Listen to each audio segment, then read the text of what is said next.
going? Good morning, internets. Today we're going to be looking at text and image. So what does that mean? That means we're going to be working on some visual experiments and exploring how different meanings can be created with the relationship between text and image. We're going to try it a couple different ways. So the first way is we're going to try changing the perception and reading of an image without actually touching the image. So what we'll be doing is we'll be trying out different words, exploring their placement, their appearance, and basically we'll be looking at how do we start to rearrange their setting somehow? How do we change the environment of the image or an image with language? Okay. And then the second way we're going to go about doing this is we're going to reverse that. So we'll keep the words or the phrase, whichever we decide to use, the same. And then we're just going to be changing the image itself. So in some ways, this is also about how do we alter or distort the meaning of either a word or an image just by changing its setting, right? Just by changing the sort of placement or relationships between things. One of the things is that words and images are highly conditioned by our cultural context. And I would say part of the experiment is to explore ways of ungluing or sort of ungluing, and creating space for maybe new and unforeseen ideas that come out of this. I'm trying to record a video because I have to do one for this book project about text and image. Can you stop? No, it's going. Do you want to help for a second? Why? I have this list of words. Mm-hmm. Pick a word from here Why? to go with the image. Label, like, leave, last, lend, lack. You gotta double click inside. Which one do you want? Lean. Okay. Why lean? It's just, you can lean on a thing, this thing here. Kind of leaning on there. Yeah. So, But also, you can lean on the thing and it's hot, so it's nice if it's cold. it's a heater, so you can lean. Yeah. So you're looking at all the stuff within the image. Yeah.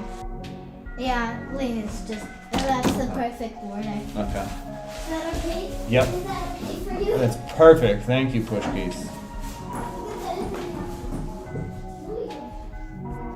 Some things to consider, right? Context, placement, visual attitude, how a text is delivered. Is it shouting? Is it quiet? What does size do? What does placement do? What does color do? What does typeface do, right? When you start to put different things into a crowd of one another versus it being a sort of single individual, how does this also change the meaning? But a lot of this has to do with, let's say, the sort of space or the grammar of a page.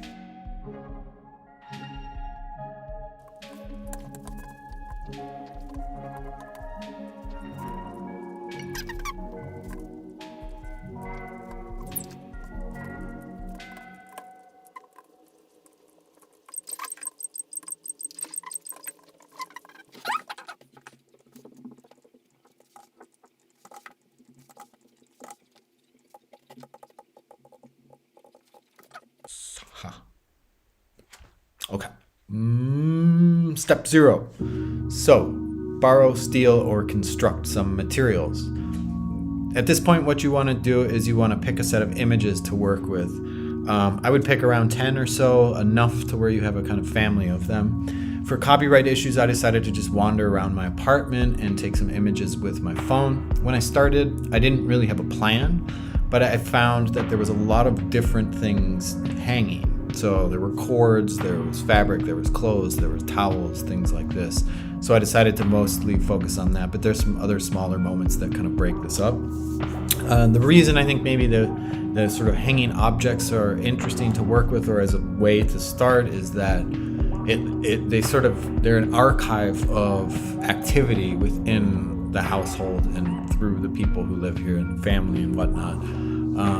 And they're kind of these stand-ins for bodies and sort of action and use. You can, of course, just doom scroll and save images from the internet or pull from your camera reel and try and find some order within it. They don't necessarily need to relate because part of the exercise is about trying to find sort of common ground between seemingly unrelated materials. And the text will help to do that, and sort of this publication format will also. Okay.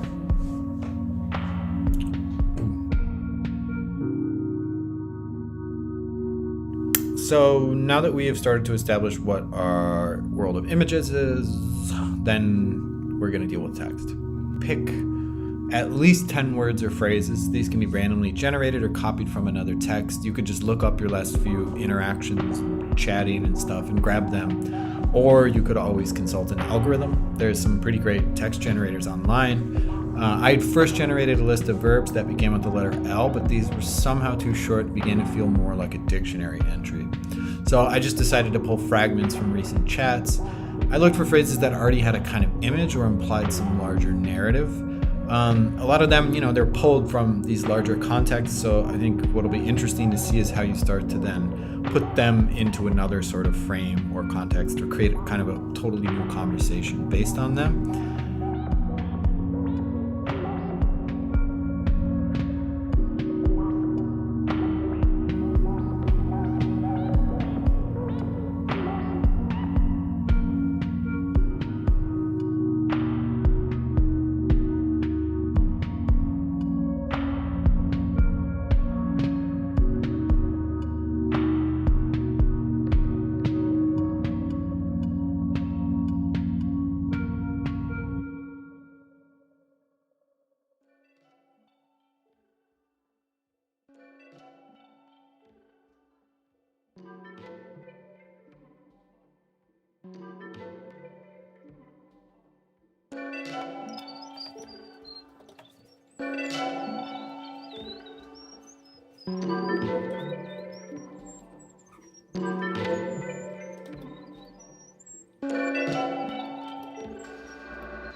Okay.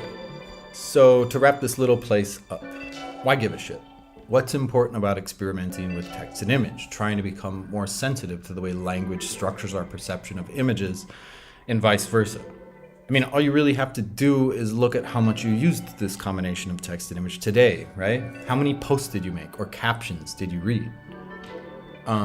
In our contemporary media landscape, communication has become so compressed, right? So absolutely compressed.